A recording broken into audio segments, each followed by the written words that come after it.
Please, microphone, please. Yes, sir. Okay. Yes. Except the speaker, of course. Okay. Ladies and gentlemen, welcome to this session of Coffee with the Bar, the 9th session that we are presenting to you. This is in respect of this wonderful thing in this world called children. All children who are minors and who are basically between two warring parents are the subject matter of visitation, disputes, litigation, suddenly being brought from the United States of America to India without there being any specific order, suddenly being taken from India to the United States or to any other country without there being any order, sometimes getting passports without the consent of the other spouse clandestinely. Children who are the subject matter of brainwashing.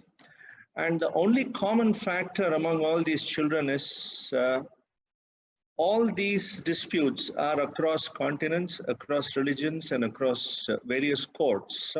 I mean, various orders of various courts, which is why the topic was custody laws across continents, religions, and courts. And to speak to us about it is Mrs. Sheila Jayaprakash, a person of some repute in this particular field for the past almost 40 years.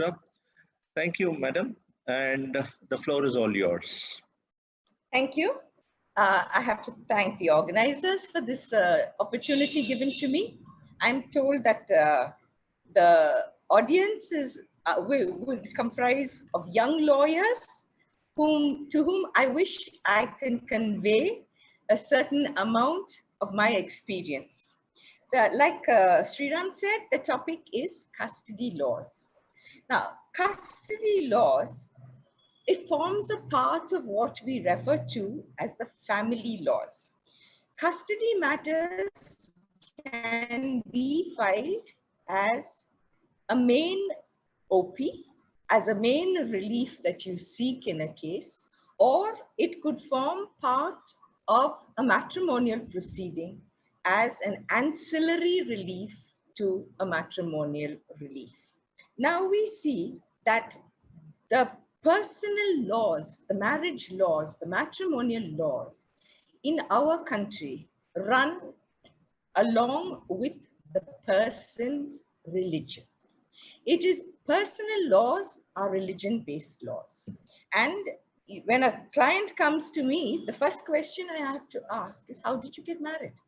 Was it under the Hindu law, Christian law, or a secular special marriage act? So the law is based on religion. Now, so there is a very clear dichotomy of personal laws. And this dichotomy carries on into the custody part of the acts. Because as an ancillary relief, it again is based on the religion of the parties. Except we do have the secular law, Guardian and Wards Act, which would apply to all uniformly, or the Special Marriage Act. But the Special Marriage Act has with it its inbuilt limitation of, if you want to invoke the secular provisions of the Special Marriage Act, you should have been married under that act. Now, when I say that with personal laws, when the British came to India, they found that all the laws were separate. You had Evidence Act based on religion, all of the laws, land rights, they codified laws, but they left the field of personal laws intact. They did not touch that.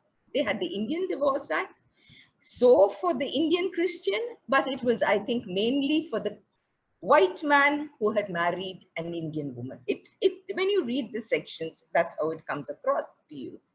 So we see that the personal laws were left intact.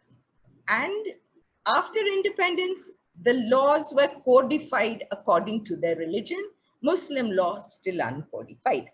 So we have a dichotomy of personal laws, which gives us a more complicated field when it comes to custody matters also. I also have to say that when I said that a secular or a law that applies across the board is the Guardian and Wards Act. Guardian and Wards Act has with it sections which says that it is complementary to the personal laws and not derogatory. So we do have that rider in the Guardian and Wards Act. Before we go into the provisions or into the law per se, I would like to say that this is one field of law which needs a great amount of sensitivity when you handle the cases. I don't think there's any other field of law which is so emotionally charged as the law that is practiced in those family courts. Because everybody, you can literally feel it. There are many people who say, I don't want to do family cases because it drains, as a lawyer, it drains you also emotionally. If all family laws are to be handled sensitively, I think when you come to the question of custody of children, there is much more sensitivity to the whole issue. The courts have to be especially sensitive because the person against whom an order is being passed, or a person who is now the center of this custody order, is a minor child. The child is not present in the court, except briefly. Sometimes one afternoon, the child is brought, produced before the court. The judge looks, okay, well fed, which school do you go to? And that's it. Yet, the decisions made in these cases have such a profound impact on this child. And I would say not only on this child, but in the generation itself that follows. Because what we have to understand is that the child is already battling with the loss of a parent. However much parents fight, I've again and again heard children say, but I love my mom and I love my dad. But they have to lose one parent in this custody case that's being fought. And I think that is a very great loss for the child. Now, when you talk about custody, I cannot just go straight into custody and leave it as a custody per se. Because along with custody, there are it comes as a bundle of reliefs, a bundle of, I would say, 3 reliefs. One would relate to guardianship, one would relate to custody per se, and one would be access of the parent who does not have custody. All 3 are equally important and are within the framework of laws that guide us for custody. We see that there is a very close nexus between these 3. What is guardianship? Guardianship is the legal authority to act on behalf of a minor. What is custody? Custody is the physical custody, the physical possession, being the primary caregiver for a child.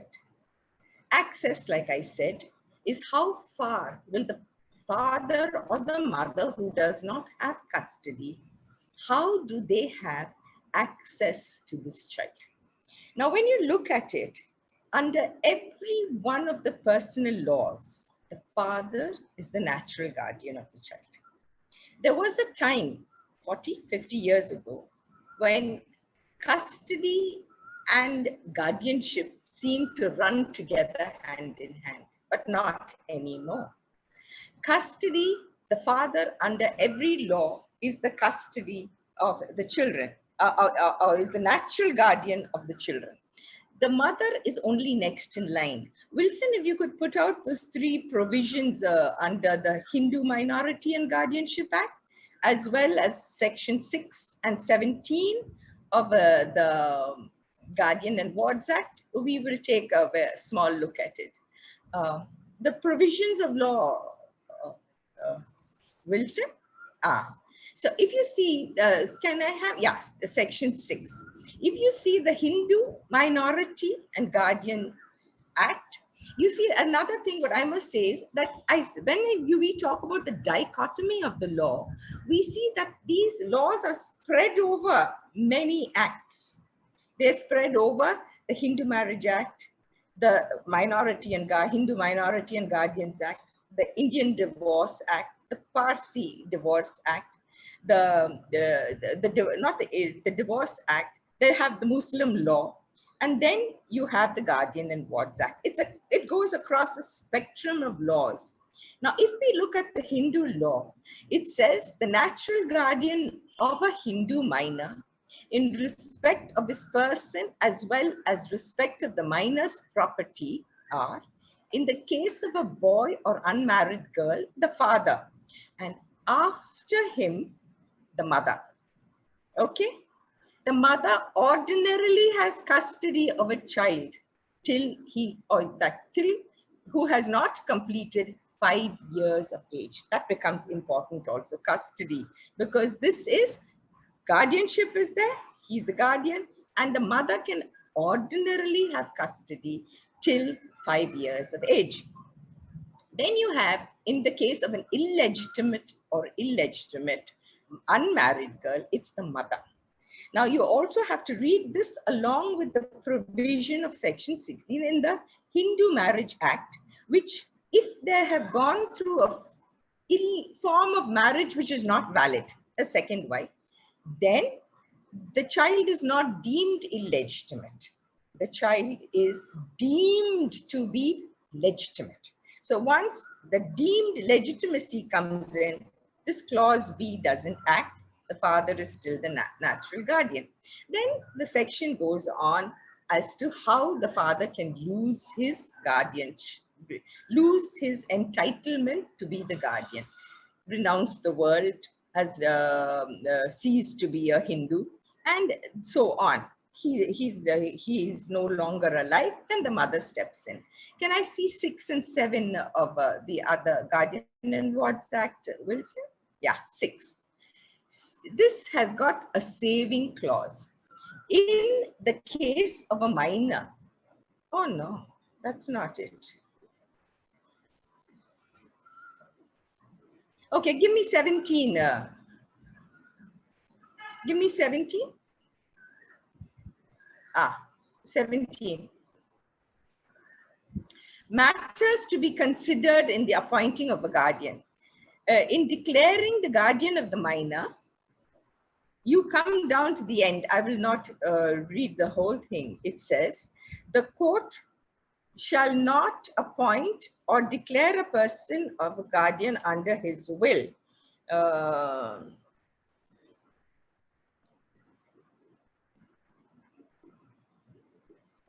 It says right in the beginning, the court shall be guided by what consists. Let me read. It's hidden. Can you move it a little bit this side?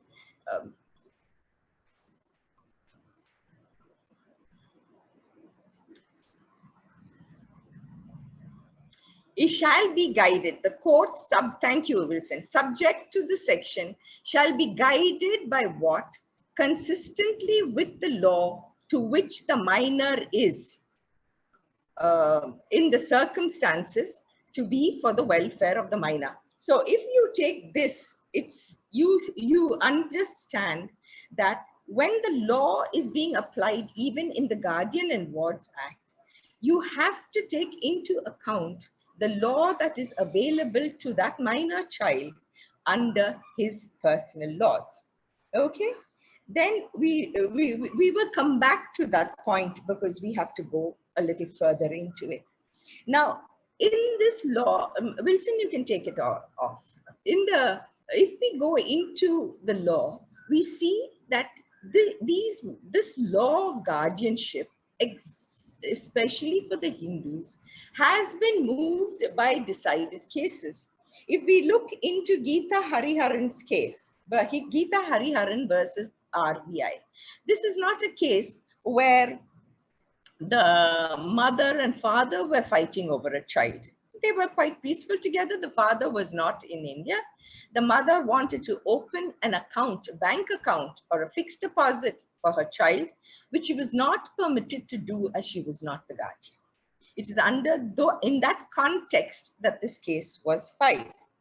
We see that this judgment, it's Gita Hariharan versus the Reserve Bank of India, the scope of guardianship under that section 6 of the Hindu Minority and Guardianship Act has been enlarged, because the court very clearly said the Guardian and Wards Act is applicable to Hindus.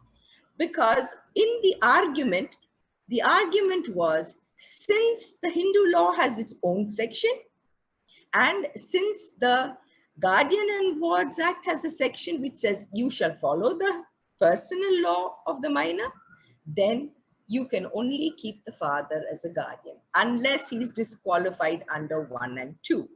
But the Supreme Court said no, the Guardian and Wards Act can take into account the personal laws and it works on its own.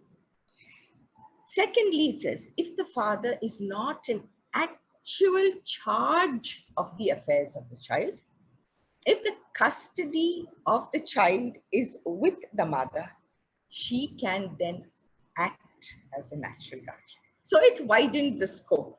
It says if the father is not available, if he's available but not in actual charge of the affairs of the child, the mother can act. That is I think the important word, can act. The law has never been changed. The father is still the natural guardian, and every time we argue a case on this point, we don't have a law to say, yes, the mother is also the natural guardian, read the section. We can't say that. We have to say, take out Gita Hariharan's case, let's read paragraph 8, where it says the mother can act as the guardian. So even though it widened the scope of guardianship, it did not give the mother the absolute right to do that. Now, we come to the next bundle, the next question, the next issue in that bundle of 3 that we took. The next issue is the issue of custody. Now, this is one of the most contentious parts of any matrimonial proceeding, custody of a child. Custody means who has got physical possession of the child, who acts as the primary caregiver of the child. Now, when we come to this question, we still follow very stereotyped roles. The mother is the nurturer. The mother is the best primary caregiver. The father is a provider. So let's give custody to the mother. So we still go by these very stereotyped roles of custody, which as we go on and we see the Law Commission trying to change the stereotyping of roles, and also see that it has never taken off. Now, once the issue of custody is settled, there is one parent who is left out without seeing the child. How does this parent have access to the child? This is what we term visitation. When the courts go into the question of custody, there is a lot of thought that goes into it. Welfare of the child, paramount interest of the child, a lot of it. It could be the main case. It is sometimes it is taken up as a main issue along with the matrimonial case. But visitation becomes an interim application, which is okay. This is only till the case is over. That much of time or, is not invested into this order. But from the practical aspect of it, I would say that this interim order of access to a parent is of utmost importance to the child. Because to the child, If you do not give proper access, the child is totally alienated from one parent. One parent who has been a parent 24/7 suddenly is a parent for 2 hours every alternate weekend, okay, in a public place. So suddenly a parent is no longer a parent, he's visitation, and he's just a mere visitor floating through the life of his child. If it is hurtful to an adult, it is much more life-changing, life-threatening to a child. Let me digress a bit and give you an example. We had a case that went on in the family court for almost 6 years. The little girl who was brought in as a 6-year-old child, by an interim order, was given very good access to her father. They had come from abroad. The father set up, he was living in another state, but he set up a house exactly like what they had in the US. He brought his child into India and he set up the room every Friday. Visiting was every Friday to evening to Sunday night. He would fly in on Friday evening, pick up his child, keep her for the weekend, and then over the holidays, he would have her for 20 days continuously. This went on for 6 years, almost 7 years. The child was 14 years old when the case came to a close. And when the case came to a close, the order of visitation was, it shall be worked out between the parties. It was a blanket open order. The mother did not show the child to the father after that. She said, no, you file an appeal if you want. Whatever order you get in the appeal, let us see. She took the child to the US, spent the summer holidays there so that the father will not get the child, brought the child back. The child was nearly 15 years old. She refused to go to school after her summer vacations. She just went under the bed. She said, I'm not going to school. I'm not going to school. Pull her out. What's happened? What's this? And then it was an explosion. She told the mother, you are 46 years old and you live with your father. I am 14 years old and I have not 15 years old and I have not seen my father for 3 months. I will not live here.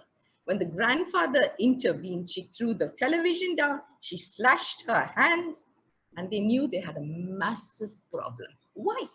Where did this problem arise? It was because the child had been denied access to the father. And we see this kind of reaction several times, maybe not as violent and as open as this, because that little girl spent 1 year in a juvenile psychiatric ward, a ward for children's psychiatric ward, before she could be set right and before she had equal access to both parents. That girl exploded when she was still young. But I'm sure a lot of children who face these kind of orders are carrying that explosive material within themselves as they grow older. That I'm spending time on this because I think we have to spend a lot of time. The courts have to be sensitized. The lawyers have to be sensitized. The parents of the children, more than anyone else, have to be sensitized that children need access to both parents. So we see we do not have this principle of joint custody. Most countries, a lot of foreign countries, have this principle or this, the orders of joint custody where parents have constant access to the children. We don't have that. So that it is up to the courts to move forward in that. Then, like I already said, different laws have different provisions. We saw in the Hindu marriage, in the Hindu Minority and Guardianship Act, mother shall ordinarily have custody for 5 years. Under the Muslim law, it's the mother has a boy for 7 years and a girl till she reaches puberty. Of course, the Divorce Act has no, or the Parsi Act has no such clauses limiting the right of custody. So, how do the courts grant custody? The courts have come down into certain guiding principles for custody. We will again go into those guiding principles in a little more detail as we go on. There is another group of persons who want to visit the child.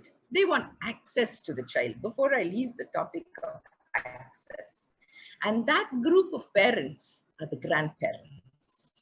Again and again, grandparents said, we are the victims, final victims of our children's matrimonial disputes. And that's the words that have been used in many, many situations.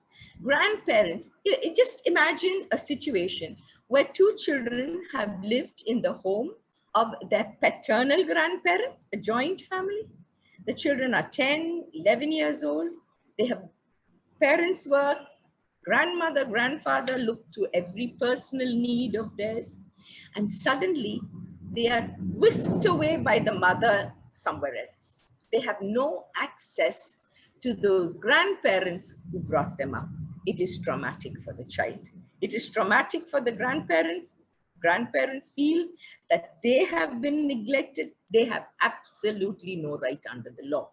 Because we know that grandparents can come into the picture as seeking guardianship only in certain cases when maybe a parent is not fit.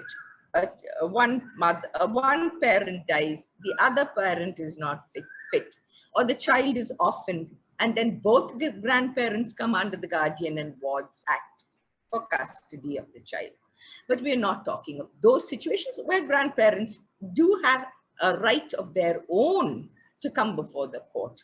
Here, visitation is purely for a parent who does not have custody. Now we see that in the 257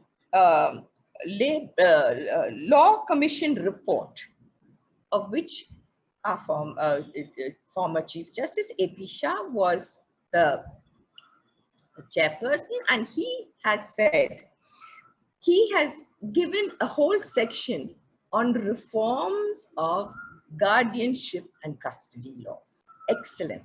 Now, why am I talking about something that does not have the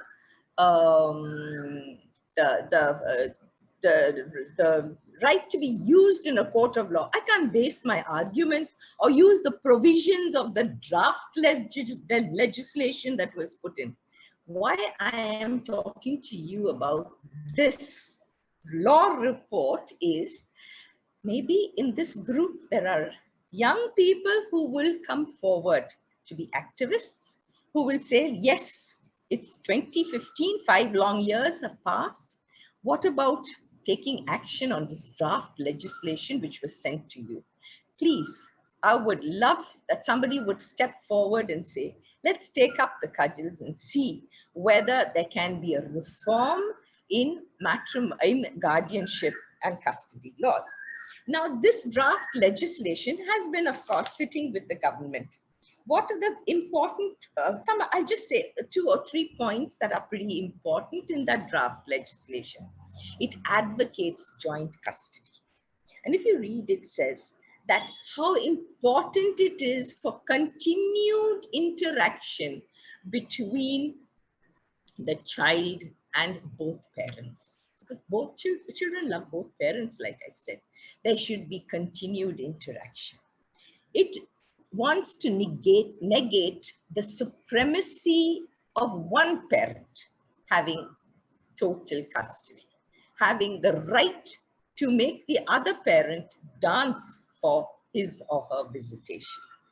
Thirdly, it also places great importance on access of children to grandparents, wants to give them a certain amount of rights under the law for custody under the provisions for visitation.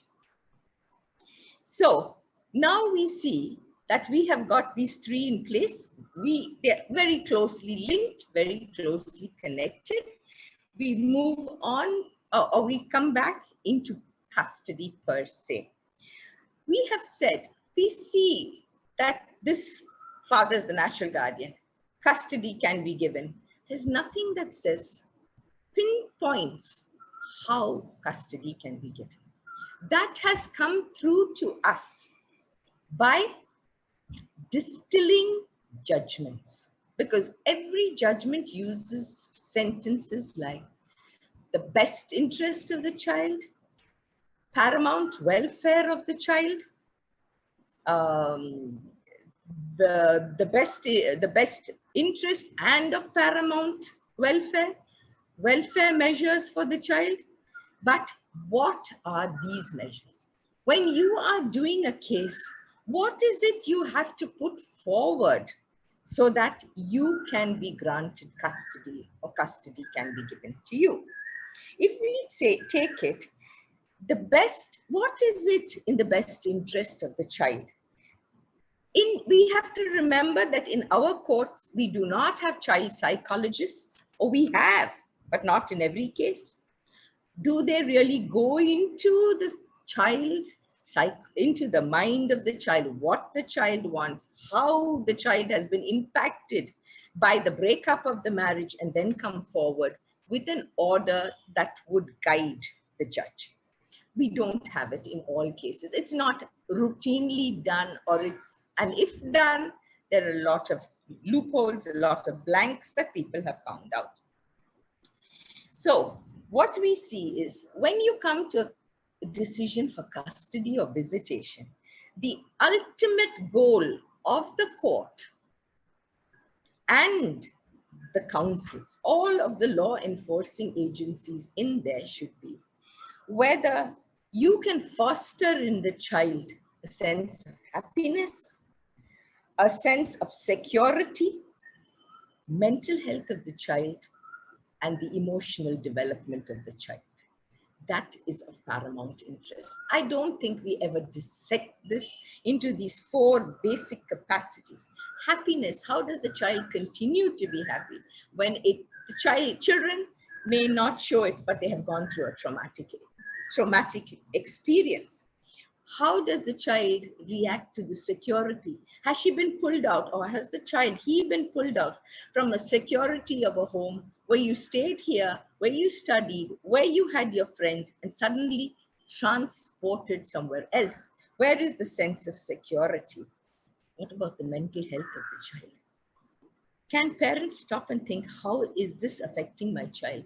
Because when you come to a custody battle, it's one of the harshest and fiercest fought battles, not even for matrimonial law, not for a divorce. Is it as emotionally passionate about it as custody battles? And at that point of time, parents tend to use the children as pawns. And this is where I started with the question of sensitivity. The question of sensitivity is to be able to judge whether children are being used as pawns. Believe me, in a custody case, neither side wins. Both sides have lost something. Okay? They have deprived their child. I'm speaking to lawyers now. Don't enter a custody or a matrimonial case with thoughts of winning, because both the parties have lost something. And there's no question of winning. I think that winning is not paramount, right? That they have lost something. And we as lawyers, especially in custody matters, have to be able to make that loss as minimal as possible for the child who is not there, but for whom both sides will have to talk. So if you see, how do you come to this? Fostering this best thing. Is the child secure? Is the child happy? What about the mental health? How do you get that? Some of the pointers would be, if the child is old enough, he can put forward what his wishes are. It is not going to be followed in toto, but it could weigh heavily in the making of the order. You also have to look into the domestic background.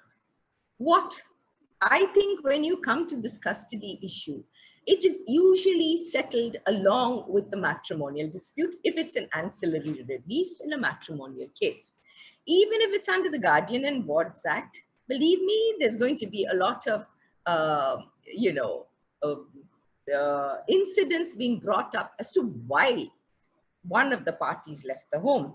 So I think you have to look for domestic violence. You would have, and I'm making it gender neutral, okay? Domestic violence. You will have to look into the question of substance abuse, because all of that would point to security for the child within the home that custody is going to be given. Then you need to see the stable home environment. Yes, the mother is the caregiver. The mother is, I'm just giving this as an example. I'm not saying negating the rights of mothers. Many of them are forced to go back to work. Do they have a support system? Does the man have a support system if he's asking for custody? Because sometimes both parents are working. We are dependent on a support system. Let's not negate, let's not pretend that we can do away with the family support system that the we have in our Indian background. So we have to look into that. Children need to interact with their extended family. You can't take a child from an extended family, take the child and then in a little nest where he or she has no access. Not only right to access of the parent that does not have custody, but also access to the extended family that he or she comes from. Then, you see, I think that is one thing we don't look into. Like I said, grandparents brought up a child, pulled out from there. That child misses. If you talk to children, as we have when we practice there, we see that they miss not only the parent, but also the extended family, the school, the age, the sex of the child. All of this goes into what is called, these are some of the elements which would constitute the paramount interest of the child. It has to be split. It has to be seen in its different components to say, this child would best be left here. But when that is happening, you also have to see that the other parent has access. Not minimal access, but as much access as the child needs. So we know today that access is not based on the rights of the family, of the parties, not based. Wilson, can you show me the two judgments, Wilson? Dean Shah and the other one, Vipin, where the Supreme Court has very clearly held, I'm just putting this out for, not this one, this one. It's very clear that the first paragraph, very first paragraph. No, first one. Vipin, you just had it up. If you see there, it says the basis, it is not to be decided on the basis of the legal rights of the parties, but on the sole criterion of interest and welfare of the minor. So we see that the courts today no longer go into the rights of the parties, but into the concept of welfare of the minor. Now, I would, you can take it off, Wilson. Dean Shah, can you show me the other one? Elizabeth Dean Shah, that also, Dean Shah.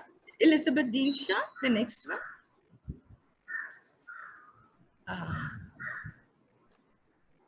No, not Ravi Chandran. Okay, I can also, when you get Ravi Chandran, okay. I'll get Ravi Chandran. Okay, that doesn't matter. Take this off. I'll continue. We can see that later because Elizabeth Greenshaw overlaps with NRIs. Okay. But when we are talking about custody, in the introduction, it was said that we have transatlantic cases because of the vast number of Indians who've settled in foreign countries, and matrimonial disputes arise there. Then the question arises, where do we settle these disputes? If they are settled in a foreign court, it's well and good. Parents, mother and father in the divorce proceeding have appeared in their courts, have got orders of custody and visitation and maintenance, and follow it. We've had no problems. Problem arises when the parents, usually it's the mother. I'm not saying always, but usually it's the mother. When there is a pending case in a foreign court, rather than fight there, you bring the child and come back to the safe home of India. What happens to these kind of cases where there is a pending case? Under two circumstances. Once there is a pending case, but you have come away. You've chosen the forum, you've appeared in the forum. Now it's forum shopping. You've come back to India and you want to be here. Secondly, there are cases which have been decided. You have decided the case there. You've got custody of the child. The other parent has got access to the child. But what you do is you take the child and come back to India so that you flout the orders of that court. The Supreme Court is very clear, very, very clear on the point that you cannot bring a child. Before, if you look at the earlier decisions, the courts went into, if the child has been here for a long period of time, is the child has lived here, then our courts do have the jurisdiction. But today, if an order has been passed there and you're flouting the order and coming here, the Supreme Court takes it as a very summary proceeding and sends it back to the court where the orders were passed. If Wilson, if I can see that Ravi Chandran's case, anyone who is really interested in looking at the law of NRIs and how they come back and what happens, you must read this judgment. Wilson, you have Ravi Chandran, it was on the screen last time. Okay. Dr. Ravi Chandran's case, he and his wife fell out in the US. They went through a form of mutual consent divorce there. They worked out at length through mediators a process by where the mother would have custody of the child. She would not move, more than so many miles away from where the father lived. It was a detailed order. The father would have access to the child so many times a week, and it was all settled there. One day, the mother took the child from there and came to India. It's not that she came to India. She came to India and she went underground.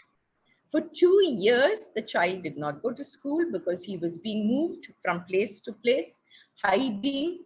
But at the end of 2 years, the father did not give up. In a habeas corpus petition, the mother and child were picked up. The Supreme Court said, we will not go into the merits of the case. We will not take it up. We will take a summary view of the whole proceeding and say that in this matter, the mother will go back. But they made certain provisions for the mother. They said that there were warrants issued against her for child abduction. There were a host of fines put on her. They asked the father to dismantle all of those cases. They said, give that up. You will not prosecute her for this. Let her come back, and then you work from there. You work out a new regime. At the same time, the mother has no means of supporting herself there. So the father will make arrangements for her to stay, for her support, and for access to the child, and of course, maintenance of the child. So, um, what happens is, I'm told there's a power cut at Wilson's place, so we'll not be able to see that judgment right now, but that's okay. Yes, ma'am, I can share it right now. Yeah, Sorry, I will share that. I will share that with Ravi Chandran and get the citation. I will give you the citation as soon as I get it. Ravi Chandran, it comes at the end, 2010 Supreme Court. Right? Okay. Now, the government has said that they have plans for putting in a new law into place. Oh, yeah, beautiful. It's come here. Thank you, Wilson. It's 2010, 1 Supreme Court, 174. Okay. It says, what is the course to be followed by the recipient country? What is the course, the country where the child has been brought into? Summary disposal. Yeah, Wilson, you can take that off. So what we see here, I think I've given you the details of the case. So now, the government has said that they will make legislative, they will bring in a new law for inter-country removal of children to make it easier to settle these kind of disputes. Now, why do we need to have a new law? We have a new law because we have not signed the Hague Convention. The Hague Convention on Civil Aspects of International Child Abduction is there. India has refused to sign it because if you are a signatory to the Hague Convention, you are bound by some of their very strict provisions. And one strict provision is, if the country from where the child is abducted. You see, in our country, we use much milder language. We do not say the child has been abducted when the mother has brought the child. After all, we say the mother is also entitled to custody. The mother is also a person who can have lawful custody of the child. So we never think of it in terms of something that is almost criminal, abduction of a child. But in these foreign courts, the terms used are abduction of the minor, abduction of the child, and that is the same term that is used in the Hague Convention. So when a child is abducted, and if you are a signatory to the Hague Convention, you have to take the child back to the country from where it was abducted. The recipient country has to see to it, you as a signatory have to see to it that the child is brought back taken back to the country from where it came.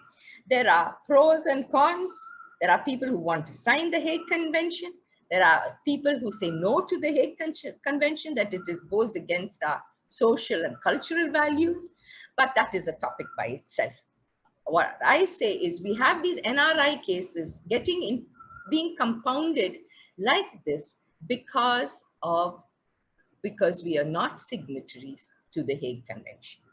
Now, I want to touch lastly on one important point, and that is, if you have entered into a mutual consent divorce and you have made elaborate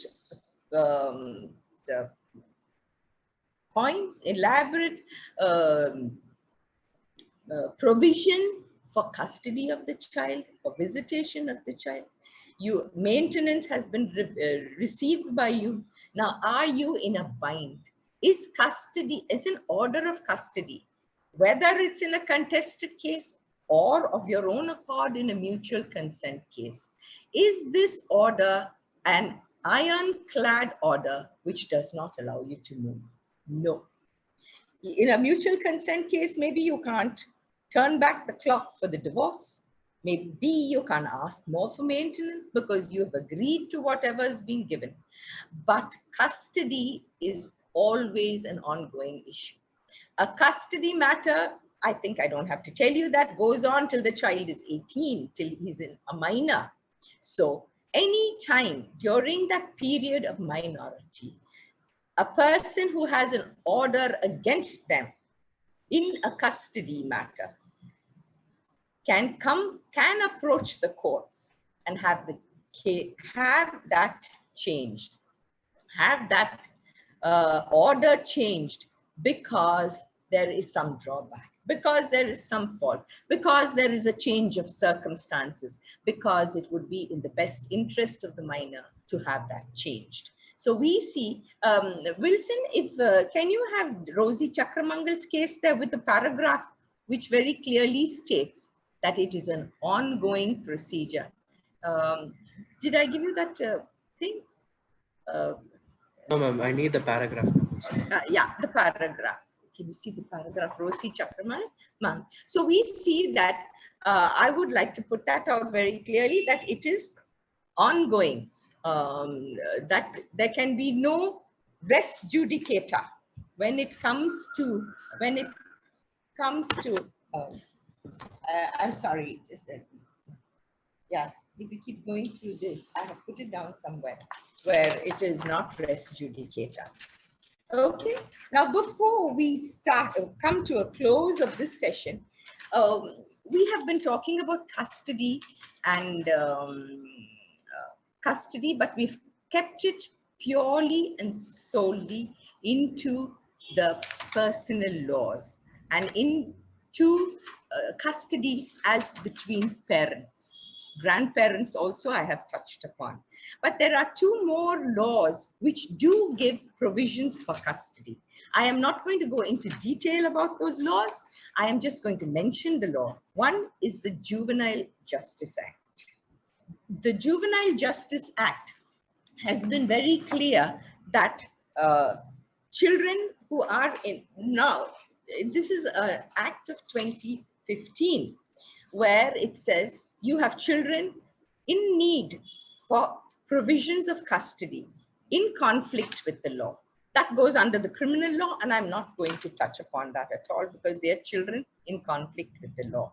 But there is another group which they say children in need of care and protection. Of course, these are usually children who are abandoned, who are found wandering on the roads. But of late, several parents, warring parents, have taken their cases to the Juvenile Justice Board. You see that those cases go before the board, Juvenile Justice Board. And the courts have come down on looking at orders that have come from the Juvenile Justice Board, and they have made it very clear that when it is a custody issue pending in the court, the Juvenile Justice Board cannot pass orders on that. So all I want you to remember is that the Juvenile Justice Board cannot pass orders in an ongoing custody case or a custody case. There's one more act which had provisions for custody, and that was the Mental Health Act. But today, the Mental Health Act has been changed. The Mental Health Act of 2017 is in keeping with international law, and no longer there also a board has taken the place of a court. They have given a lot more room for the person who has the handicap or who suffers from this, has the special need of, or has the mental illness. Okay, they can nominate a representative. No longer do you use the word guardian unless it's a minor.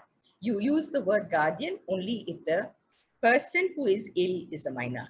Otherwise, you call the person a nominated representative. So I'm not going to touch on that also.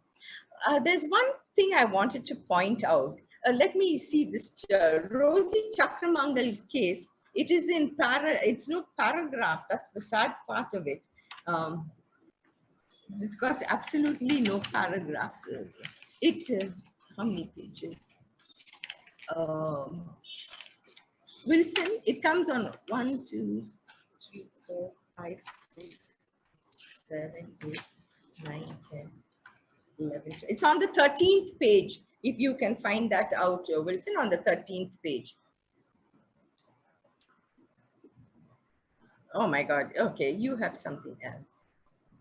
Anyway, whatever it is, let me read it from what I have here. If we cannot find it. No. It is all orders relating to the custody of minor wards from their very nature must be considered to be temporary orders made for the existing circumstances. With changed conditions and circumstances, including the passage of time, the court is entitled to vary such order if a variation is in the interest and in the best interest and welfare of the ward. Now, this is an order that is passed in 1973. So it's not something that is coming new, but this is something where everybody is reluctant. Oh, we've got an order of custody, it can never be changed.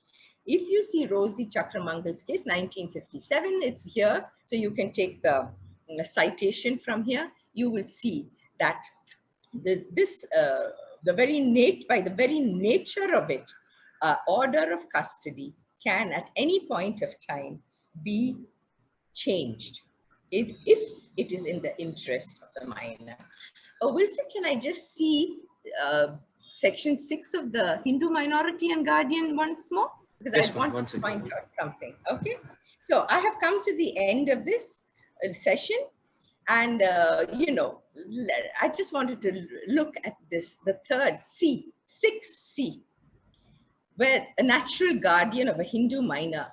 We've never amended this. In the case of a married girl, it is her husband. I thought we had marriage laws which brought in the age of a girl. She has to be 18 to be married. Otherwise, you know, we've got a host of child marriage removal act, and we've got a act where the Hindu marriage itself, the girl shall be 18 years old. But we have retained here in 6C that in the case of a married girl, minor married girl, it shall be her husband. I don't know how this gels with the other laws, but I just wanted to point it out for the sake of pointing it out. Thank you very much. I do hope it has been useful somewhere. Thank you. Do I take questions now?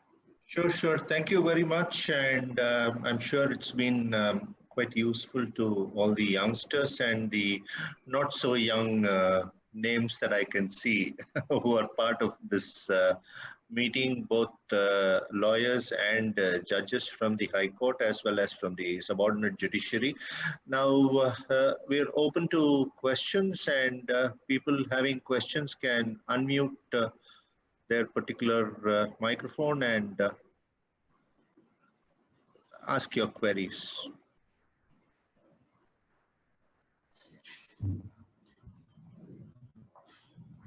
And I would like to throw it open to if anybody else in the audience wants to also answer a question or add something to it. Sriram, can it be done? Oh, absolutely.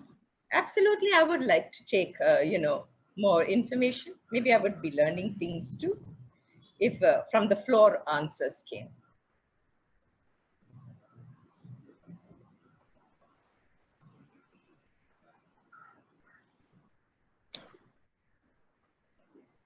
Lot of these familiar names are waiting. Oh my goodness me. You know, They say if you don't get questions from the floor, you've been so good that they have learnt everything they need to know, or you've been so bad that they didn't understand anything you said. I don't know which of the two it is. That's it. Sheila? Yes? I thought Umar Ramanathan. Welcome. Thank you. I was also thinking about the Domestic Violence Act, and there's a provision where one parent can be denied if there's a psychological assessment. And can you come a little clearer? Yeah, I did not touch about the Domestic Violence Act. I should have. That is something that was left out because you do have custody orders there also. Yeah, tell me, Uma. No, I think that is the only act which touches about the psychological aspect. So, how do you think this? I mean, is it a pitfall or can this be extended to other acts? So that it's No, when you say it touches upon psychological aspects, yes. Let me say a little bit. I'm sorry that I did not touch upon the Domestic Violence Act, but that also is a law which has got a provision for custody. But once again, that is a custody order that is given linked to domestic violence. And as far as it goes, as long as it is a domestic violence case, the law invariably hands custody over to the mother. That's where the stereotyping, I should have taken that out, the stereotyping. Now, when you talk about psychological aspects, Uma, how far have those courts, while granting custody, gone into the psychological aspect? For us no. Because you're saying, can we draw from that law into the other laws? I don't think, they go before the criminal court. I'm not diminishing the power of criminal courts. They are the basis of from where we start, that law.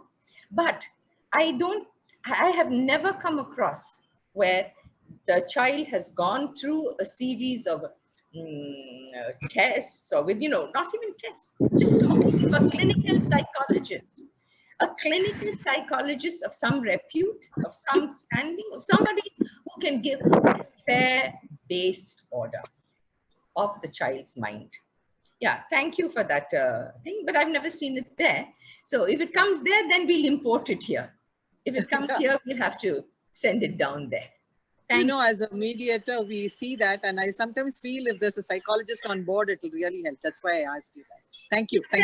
Definitely. I tell you, when we do mediation, I think we go much because they're permitted. I mean, they're free to talk for some. They're not trying to force anything, or they're not trying to kind of convince us. We keep telling them, you make the decisions. So they are much more open about, what they feel. The emotions come out much more in mediation. Yeah. Thank you. Thank you. Thank you. That was Uma Ramanathan. And do we have anybody else with queries, or is everybody absolutely clear about every part of custody as has been explained? I can see Sudarshana Sundar, but she's keeping her microphone pretty well away from her face. Charles? Yes, sir. Charles. Yeah, good evening, sir. Yeah, hi, Charles. Hi, sir. I just have a small query regarding the custody, sir. If I'm open to ask a small doubt on that. Sure, but you can only ask the speaker. You cannot ask me. Okay, sorry. Yeah. We'd like to hear from everybody because we're all in this process of learning. Yeah, thank you so much, ma'am. Thank you so much, ma'am. My doubt is this, ma'am. If a Can person you put your video on? Yeah, sure, I can. Yes, but I'm just new to this app, so please. Oh, okay. Okay, that's great. Okay. Yes, ma'am. Yeah. My doubt is this, ma'am, that if a person have committed an adultery, and what are the rights of the person who has committed an adultery to get the child custody, and can the other person bar that custody on the ground that that person is supposed to be living with some other person? That's a rather difficult question because it involves morals for the first thing. Yes. Because once it involves morals, everybody gets very biased. But we've got many judgments which say that if a person has married again, the question is, how is the child going to be looked after? Yes, ma'am. Exactly. Okay. Now, what adultery is, living in adultery, a man says she's living in adultery and the woman comes and says, I've married again. And we've had, people say, but when she's married again, why should she have the child? Okay. They forget that the husband has married before the wife did, and he's got another child in the second marriage. But there's nobody who finds fault with that, you know. So, in fact, there is a judgment. I can't put my hands right on to it right now and tell you offhand, Charles, but maybe sometime I would meet you in court and look for it and give it to you, where the father said that his ex-wife was a commercial sex worker. And whether he proved it or not, but the final sentence was, just because she's a commercial sex worker does not, we cannot hold that she's not a good mother. Again and again, we've had it. She's not been a good woman. She's not been a good wife. But that does not say she's not going to be a good mother. Okay? Right, ma'am. Yeah, I got it, ma'am. Thank you. Yeah, thank you, Charles. Thank you, sir. Yeah, anybody else?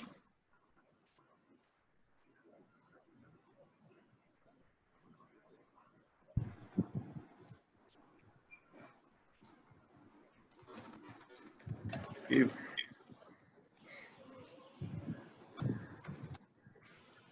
is Umar Ramnathan going to ask some other thing? I thought everyone was holding their peace, that's all. Nothing else. Okay, if that's it, no other questions are there. Thank you very much. And thanks, Uma, for that terrace view. Thank you. Are you flying Uma, are you flying a kite? No, On the terrace? the terrace is the only place there's wind, so I've come up here. It's so hot inside my house. Okay, okay. I thought you were taken up to flying kites during the lockdown. That's a nice pastime to look at. To probably make this slightly more interesting, I see that Justice Senthil is here. Could I, since he's been sitting in the original side and in applications, and he's taken up various matters relating to custody, but I think most of it would be interim reliefs in respect of custody.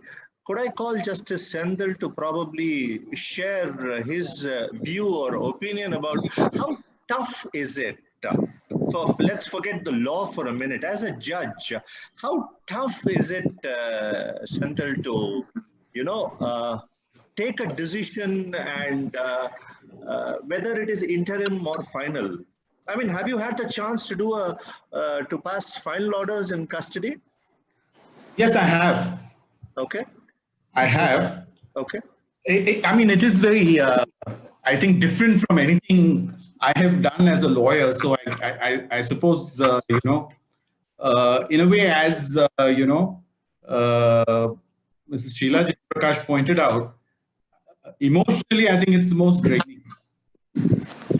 Yeah. Many times, you know, I've found after a full day in court, you sit in the chamber and, you know, you hear these matters, and it's really, really draining because you need to keep so many things in mind.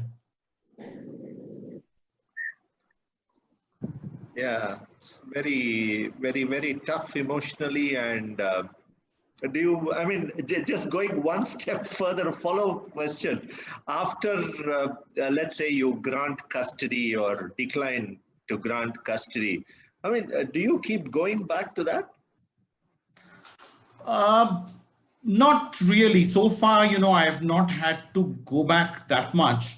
Also because I think I've been very conscious that it's not a full stop. And I've always, in fact, almost expressly mentioned that parties are at, you know, liberty to reapply. Yeah, that's true. That's true. And now that, in fact, while, you know, since we are at it, I wanted to ask Mrs. Sheila Jayaprakash, you know, what is your view on, you know, joint custody under extant law? Do you believe it is prohibited? Not prohibited, sir, but we don't have a provision for it. Right. We don't have a provision. So Right. how do you give joint custody when there is no provision? That is why Justice A.P. Shah has said we should have a specific a petition for joint custody.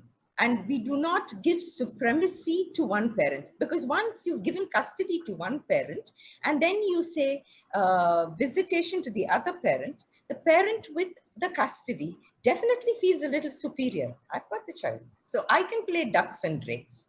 I will show when I want to show, you know, that's what happens. So joint custody would also give the person who does not have custody more access to the child. It's no use saying joint custody and then say, see once in 2 weeks. We have to reach a place where we say the father or the mother, the other parent, has access, reasonably good access. Like I said, from being a full-time parent, 24/7, you are parenting for 2 hours every alternate week in a public place. You can take to the mall. You can take to the mall. No, the mother says you cannot take to your own house because she doesn't like your mother. You know, so for the sake of peace, everybody says, okay, walk around the mall for 2 hours. That's really not visitation. Because like I said, we see the effect it has on the child.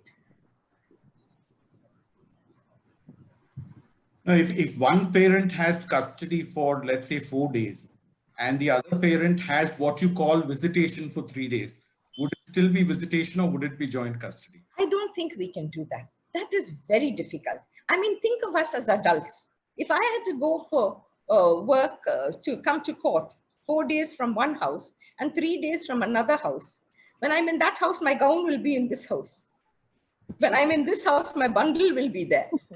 I don't think that's really possible to work out, you know. But is it not possible to say the child goes to school and then on the every alternate, the father he takes the child from 5 o'clock, or he takes the child for tuition, some kind of interaction with the child.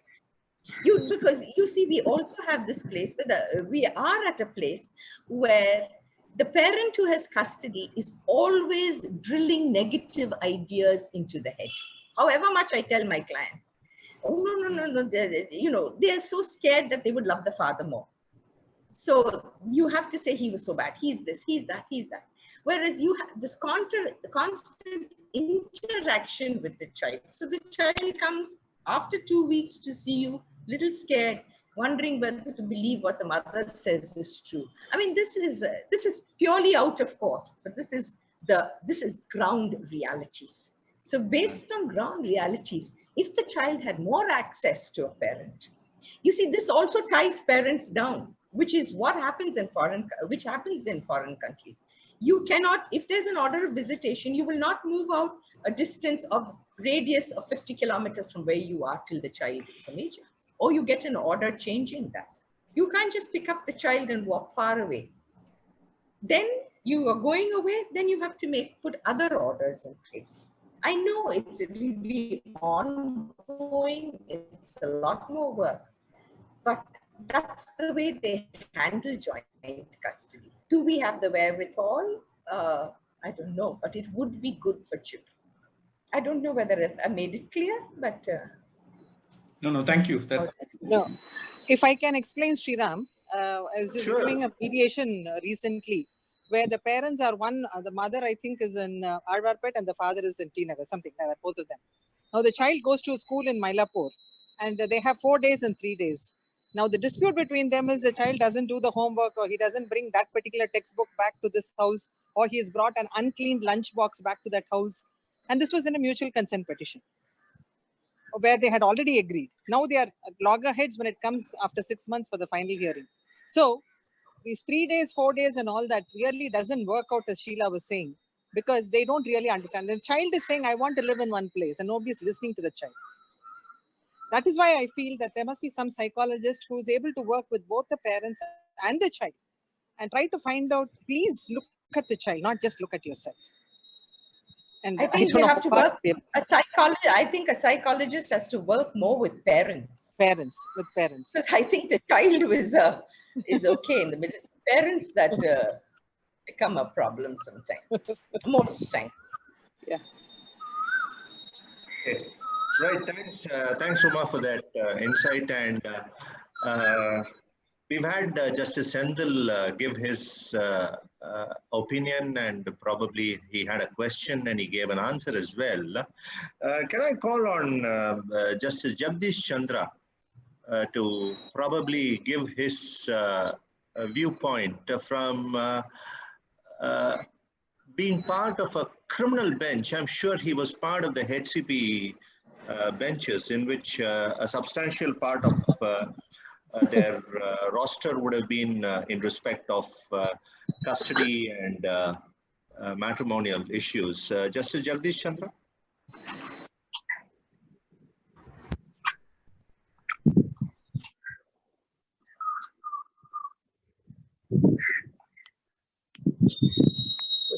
Yes, Justice Jagdish Chandra, you're on.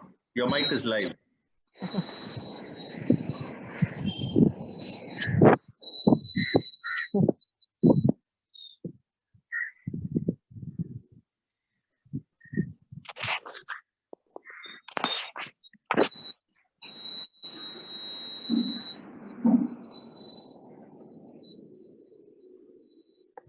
Hello. Hello. Oh, yeah. Yes, Sriram, I joined very late. I know. You were supposed to intimate me. You didn't do. I know. I know. I I have seen, as a lawyer, I have taken sides. One thing I've appeared against Madam Sheila Jayaprakash, and I've also worked along with her in some cases.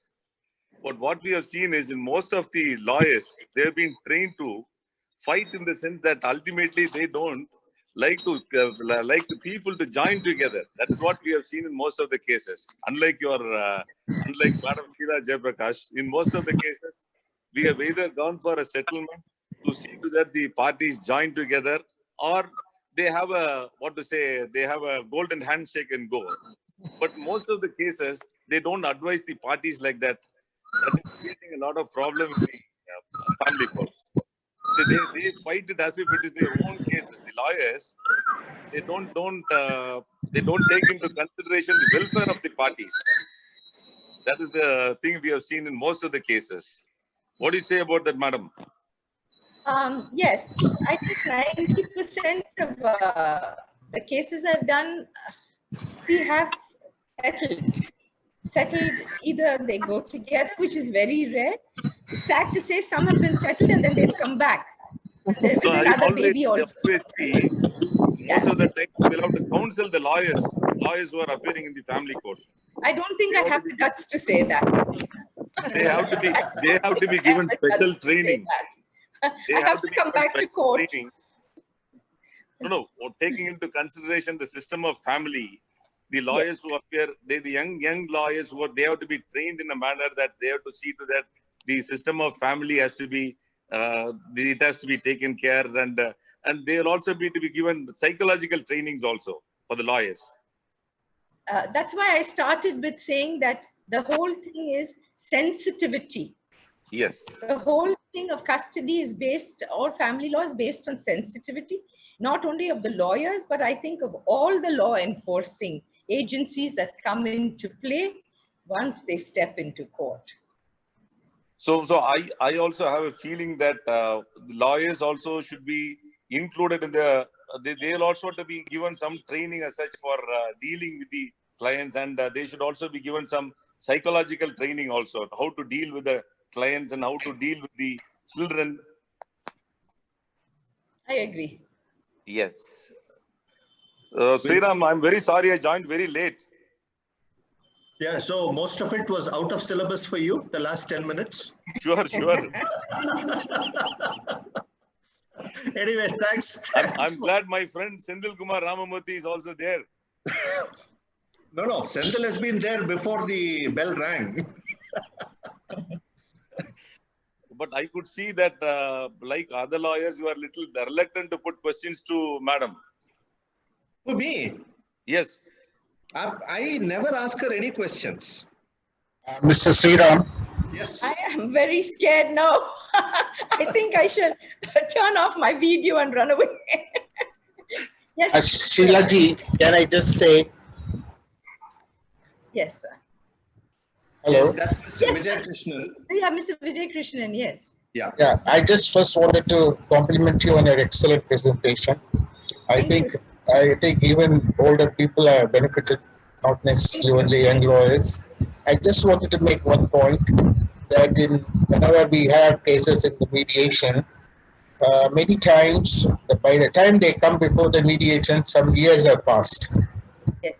Already generally the wife is already in the parents' house and so on, and the husband somewhere else. Generally the child is with the mother, and when they come up before the mediation and some attempt is made for either reconciliation or honorable separation, generally what happens when it comes to the issue of the child custody, the husband says, I never allowed me to even see the child for all these years. Whereas the wife claims that the chap has not given even a packet of biscuit he has given all these years, and suddenly he thinks that he should have. These kind of practical considerations are there. I don't know, other day somebody was saying that in Kerala they have a system, wherever matrimonial cases come up, they don't even, they put the petition also in a sealed cover, and they simply issue the notice to the other side to participate in the mediation. They start off with a mediation and thereafter they proceed. So if such a procedure can be adopted even here, maybe these kind of issues will come up before at a very early stage of the whole problem. Namely, particularly some financial arrangements, that is also very important, or maybe the child custody, what is to be done and so on. What is your view on this?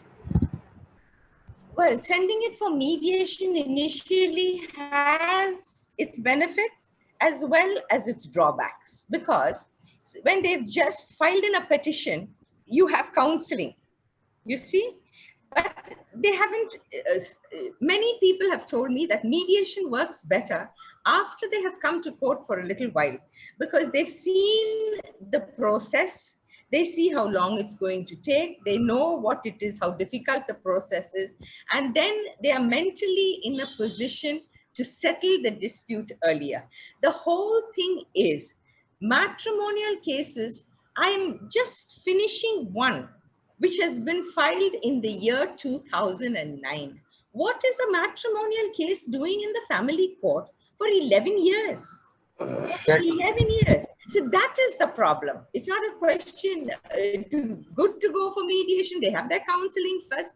But I think it has to be time bound. Because the person who doesn't want to get the divorce says, okay, pakla, yetna varsha agude, pakla. So we have that.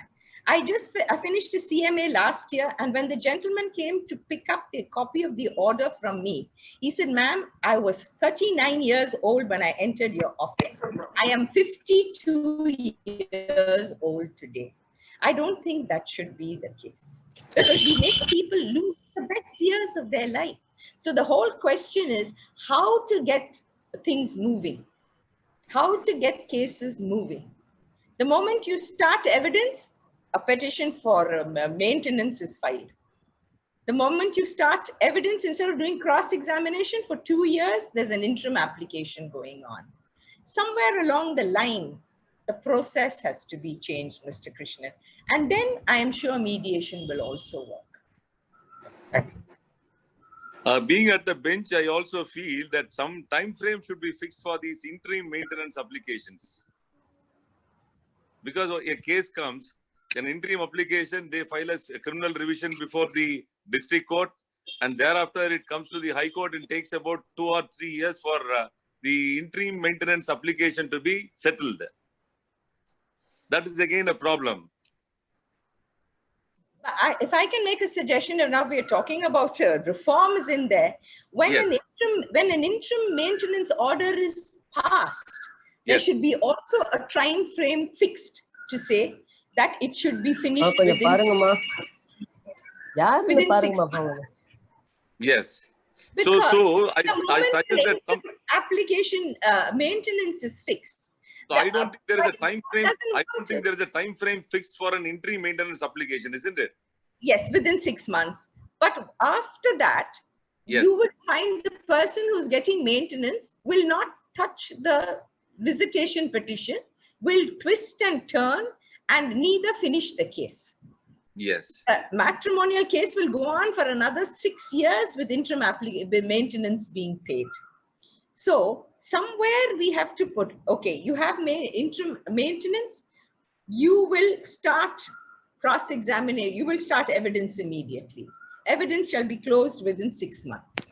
Yes.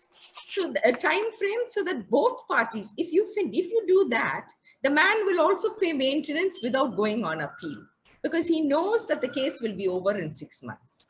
Yes. Something has to be done on that aspect. Yes. No, thank you, Justice Jagdish Chandra. Anybody wants to ask any? One small query. Prabhakaran, advocate. Wife passed away. Father is there. Father is having the habit of drinking. His female child is there. Whether the maternal grandparents have the custody of the female child? That's a rather difficult proposition, because there are many judgments against that, saying that the father has a right before grandparents have a right. Yeah. Now, if you say that the maternal grandparents can look after the child, the father most probably will say the paternal grandparents are now looking after the child, which must be the truth, isn't it? In the interest of yes, sir. In the interest of the child, whether the maternal grandparents can have the custody. Like I told you, there are judgments which say that, you know, when the father is there, he has the right to have the child. See, we've had cases where the father has stood trial for murder of the mother of the child, you know. But still there, and people say, now, why should he have the child when he's still there? One, it's only a trial going on. Secondly, he says, my parents are helping me look after the child, and the child has been left with him. So, you know, it is, but nothing stops them from filing. Nothing stops them from filing, because you don't know what they'll be able to prove. They could file. Okay. Thank you, madam. Thank you. Normally, in family court cases, ultimately the children are the victims and losers. Yes, you're right. You're right. Because of the egoism of the parents, you know. Yes. I went through one work. But then there are again 2 points of view on that. You say because of the behavior of the parents, they're the victims. There's many a saying which says a home where the 2 parents are fighting is worse than a peaceful home with 1 parent. You have to look at it from both angles. Yeah, that's true. But I went through one thing where this book, it says, marriage is the relationship between the man and the woman in which independence is equal, dependence is mutual, and the obligation is reciprocal. So every husband and a wife are having the thing in their mind. There will not be any dispute between them. Yes. That is an ideal couple, sir. You're talking about an ideal couple. And the ones that we are handling are absolutely dysfunctional. It's because they are dysfunctional, they are here with us. That's so. But I do wish you could, you know, spread that word around of the ideal couple. Yes. Thank you so much. Thank you very much. Sriram, if I can just put one point across. Let me just say thanks to Prabhakaran Advocate for that wonderful couplet that he gave about the relationship in a marriage. Endha padam pa idu edutha? Padamla edhu edukala. Edho bookla padichadu. I had that. Independence, relationship between the man and woman in which I got that. Yeah, I got that. We'll talk about it later. Oh yes. Okay. Yeah. Separate Uma. session. Yeah, Uma. No, Sheila knows. Because I was handling it initially and Sheila's been handling it. I think the case started in 2007. The children have become adults. They've moved on. And they've been totally manipulative, asking the father for all sorts of things because they were with the mother, like a Rolex and, you know, shoe every month and all that. And it went on only because the matter has been pending. And, you know, the wife started the divorce proceeding the husband filed a counterclaim. She withdrew her divorce petition, but unfortunately, it is still pending in the family court. So, when Sheila said about sensitivity, I think the sensitivity has to be about how long do you want to keep the. I know they are overworked; they don't have enough time. But then we have to have a system in place where these custody matters move on a fast track at least. And the boys have had a, I would say, a raw deal because of it. Matrimonial cases too, because we don't want a young couple coming in and then they really look old sometimes when I'm done with them in the court. 39 to 54 is not a very nice period. The best years of your life are gone. Yeah. Now, since we are on the question of sensitivity and the time frame taken for cases and all that, let's call L.S. Satyamurthy, district judge and a very good friend of mine. Satya, let's get his view on how the subordinate judiciary is with either his own opinion or generally from what he has seen, how sensitive they are towards such matters. And Satya, do you think the subordinate judiciary makes a specific attempt to finish matters relating to either custody or matrimonial disputes? Satyamurthy, incidentally, is a CBI district judge in the city court complex. Satya, please. Yes, yes. You can switch on your video as well. Yes, I think that's nice to see a face and put a voice to it. Yeah. Just a voice coming out. Thank you, Sriram, for providing me an opportunity to interact with all the participants and the speaker today. Subordinate judiciary is making every endeavor to complete the, the dispose the petitions on merits within the time frame. But the difficulty is in subordinate courts, in some of the areas where in official areas, we don't have adequate counsellors. If we would like to try to settle the matter amicably. There are the bar in the sense some of the lawyers are not interesting to settle the dispute. So we have a lot of issues there in the subordinate courts in the official area. Hello? Yeah, we're able to hear you. Yeah. So time frame is there often. If at all parties want to dispose the matter expeditiously, they are getting a direction from the Honorable High Court, and we are just complying with the directions of the court and disposing the matters within the time frame. It is very difficult to get on those custody matters. And then another dispute is that normally in official court, in taluk headquarters and district courts and all, there will be multiple proceedings. There will be a matrimonial proceedings in one court, and DVOP, domestic violence proceedings, will be in another magistrate court. It will be difficult to club together all the matters, and then for each and everything, some directions to be obtained from the district court or from the high court for clubbing the matters.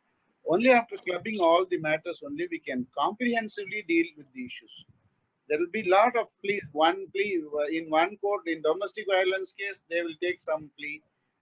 But here they will, in the family court, they will take another plea. So a lot of multiplicity of proceedings is the main reason for delay of the matters in official courts, I think. But notwithstanding that, are you saying, Satya, that the subordinate judiciary is very sensitive to these custody and matrimonial matters? Certainly, we are we very often we are. I hope this answer is not because you're part of the subordinate judiciary. No. Okay. Generally, I am talking about we are very often undergoing training there in the Judicial Academy, and lot of experts from the family law and are teaching us what is the contemporary developments in it, and we are also updated by our Judicial Academy. But applying it in the grassroots level is a very difficult task. So anyway, we are all sensitive. Judiciary is almost sensitive how to deal with the issues, custody matters, what is the prime and paramount importance in the custody matters. All those things, we are basically aware of all those things.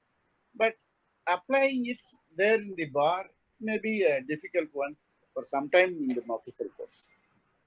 Oh, thank If you. I can Thanks. make Sure, one sure. comment on, I think his judge is absolutely correct, honorable judge, for saying the multiplicity of proceedings. Because when we've had a divorce proceeding going on for 4 years, cross-examination of respondent is coming to an end. The respondent files a petition in a subordinate court, here in the family court, in the Pundamalli court, for restitution of conjugal rights. And then says, restitution of conjugal rights is also part of this proceeding. And so I want the divorce proceeding stayed. I want the divorce proceeding stayed because judicial, it is, we don't want conflict of judgments, etc., etc. I think those kind of things have to be really discouraged with high costs. I think that's the only thing that can set things right here. You can't have one in the family court, and then when you've gone through for 4 years, file one for restitution somewhere else. Yes. Okay. It is there. Multiplicity of proceedings are there. First Yes. of all, it is very difficult to club together all the matters. Thereafter, only we can do some comprehensive justice to the parties. Otherwise, there will be a conflicting of opinions. In a magistrate court, they are getting an order for the one party is getting an order in a domestic violence proceedings. Absolutely, per contra, another party is getting some sort of another order from the family court. Even sometimes there is a conflicting of opinions among the courts also prevailing there in the official court. That is the problem. We have to set it right.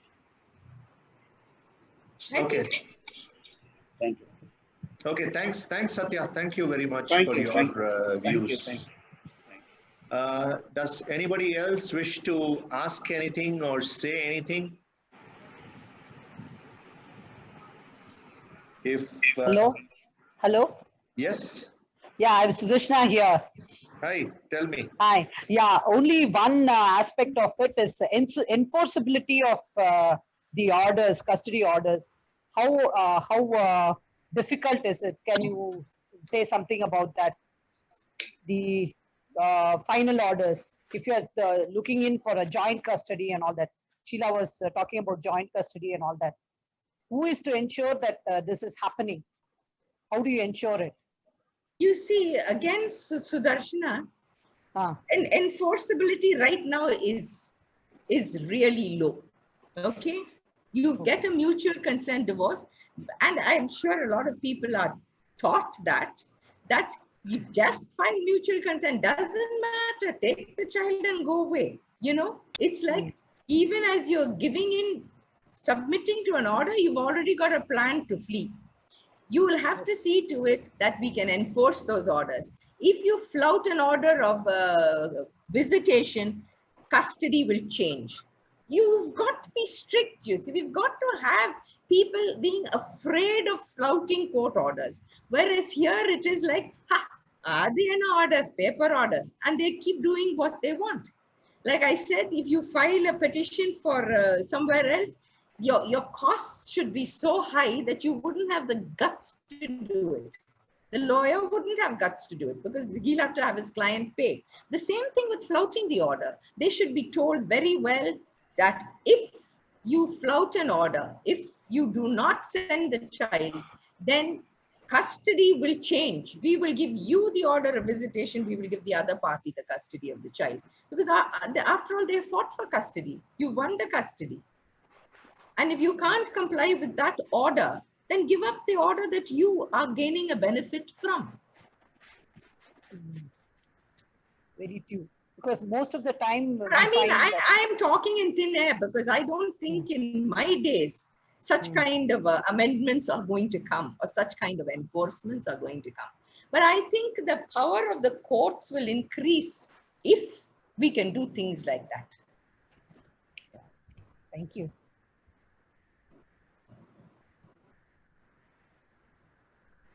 Okay. So is that all, Sudarshana? Yeah. See, as on date, I think it is very difficult to enforce orders, I feel, especially when there is a mutual consent. Ultimately, the person who's got the visitation rights is left high and dry, because he coming back to the court becomes another litigation on its own. So that is always there. And as Madam pointed out, some strict orders should be passed in such cases. Actually, Sudarshana, if you see, for non-compliance of custody or even visitation orders, the Delhi High Court has been passing some serious orders in respect of contempt. But that's only if the subject matter is in the High Court. If it is in the subordinate judiciary, for example, if it is before the family court, the question of contempt will not arise. You will have to refer the matter to the High Court for contempt. High Court.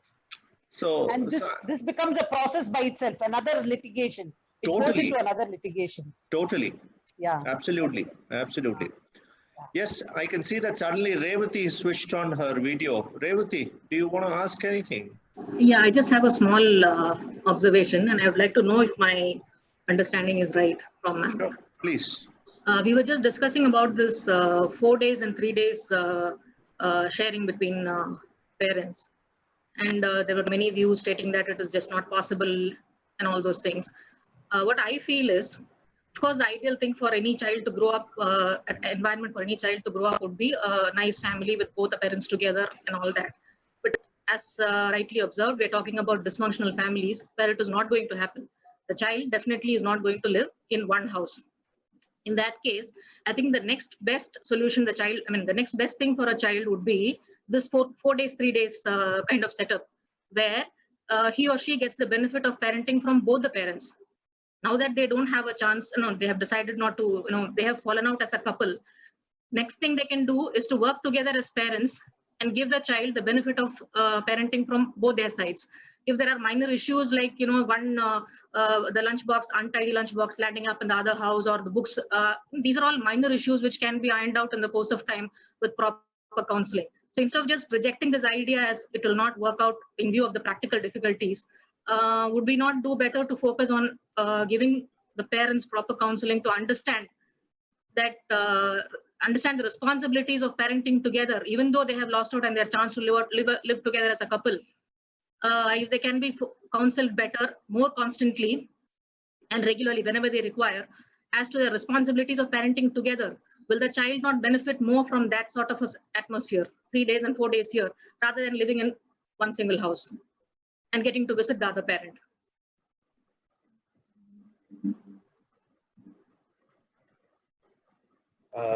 Ma'am, Sheila ma'am, I think there is some connectivity problems. Audio wasn't clear? No. I think she's having some connectivity problem. Is it, Wilson? Yes, sir. Yes, sir. I'm not able to see her. Oh, I was audible, okay? I was audible, right? Yeah, you were audible. Can I just say something, Srina? Oh, sure, Uma. Yeah, see, please. this case I was mentioning because, see, it's not that they can't be counseled. They are in a mental state where they have a problem because they hate the other spouse. And the child is used as a pawn. So they will use even a pencil missing as a reason for not sending their child. When the car comes at 8 o'clock, the child will not be ready. The child will not go to school that day. So all that will become a problem. So that is why see, if they are on the same wavelength, why should they go to court? They won't be going to court. Now, they have their differences and they're using the child as a pawn. That is where the joint custody becomes a big issue. So that is why I said a psychologist has to be there to assess and counsel them. So my personal feeling is even before they file a custody petition, the child has to go through an assessment and the parents have to be counseled. As Sheila said, all this will take a long time. So let's see how it pans out. Thank you. Okay. And anybody else has any query? Of course. Sir, the speaker, I think, has disconnected. Was that deliberate or accidental? I assume it's accidental. Okay. Okay. Sriram, you should know better. No, I'm just thinking, I wanted to say this when she was online. I was thinking the example that she gave of when she had this interaction with Justice Senthil, in respect of 4 days and 3 days. And she was saying, 4 days, my gown will be here, my bundle will be in the other house and all that. That's going to be rather troublesome, because when that topic was being discussed, there was an intervening petition by Mr. Jayaprakash.